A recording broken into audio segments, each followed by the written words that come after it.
Hey guys, Casey here to talk about DC's Legends of Tomorrow. Since we didn't have the Arrow and the Flash this week, we were only left with the new kid on the block. I'll tell you what I liked, what I didn't like. What I liked was that they were paying homage to Star Trek. They really were tackling that one head on. They even made a bunch of jokes. We even got a little bit of the who's the better captain, Kirk or Picard, between Kendra and Ray. Captain's log, stardate 837.9. We're waiting word from the away team aboard the Acheron. I hate to break it to you, but you're no Captain Kirk. That was cool. I like that. From them board sending the away ship to trouble happening. I mean, that's stereotypical Star Trek. What I didn't like, Rip Hunter. He's supposed to be the captain of this team, and I'll be honest with you, he's kind of a jerk. If I was on this team, he'd probably have a broken nose by now. I can't believe Heatwave hasn't bopped this guy in the nose yet, honestly. And more on that later. But everyone was telling him that this was a trap, and yet he's like, nope, I'm doing it. I'm doing it. I got my brown coat on.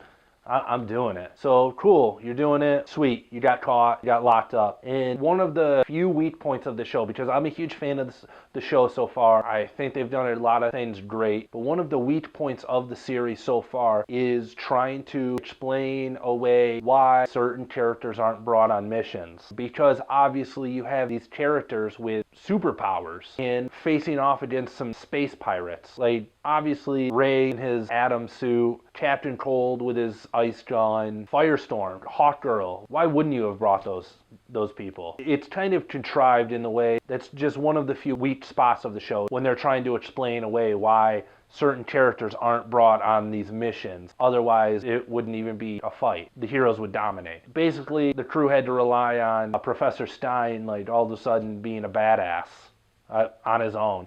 Whatever, it was cool. I like Professor Stein. He's a funny character. I thought it was kind of neat that he was living his dream of being a space badass.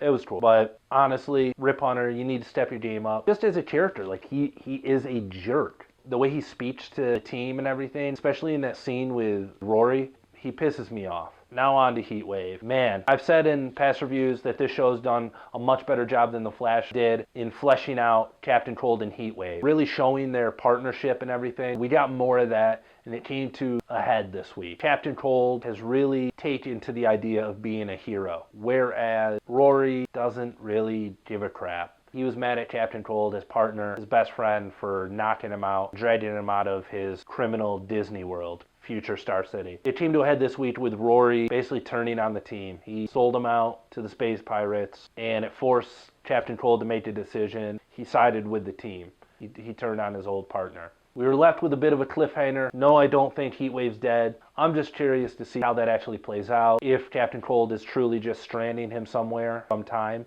Also, maybe this leads to Heatwave screwing him in the end. Maybe he'll side up with Vandal Savage. Who knows, honestly. That was the big positive this week, was that relationship. Other than that, I mean, this is probably their weakest episode so far, but I still enjoyed it for what it was. I just hope that they keep exploring the relationship between Heatwave and Captain Cold. I hope that Rip Hunter they actually start making him a realistic character where he grows and learns, because he's had numerous episodes now where he has seen that he should rely on his team, and yet he still makes these boneheaded, stupid decisions every single week that causes his team to get into trouble. It pisses me off as a viewer, just because I'm like, I'm not seeing any character growth. He's going through all these experiences.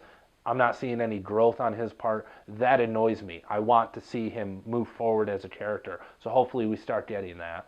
Otherwise, he's really going to start grating on me, and he's definitely going to be the weakest part of the show, which is not good because he's the leader of the group. That being said, I'm still looking forward to next week's episode. Let me know what you think. Let me know what you're hoping for. Let me know if you disagree with me. I don't know. You probably do. So that's all I got for you this week. I'll be back with you next week with more Legends of Tomorrow.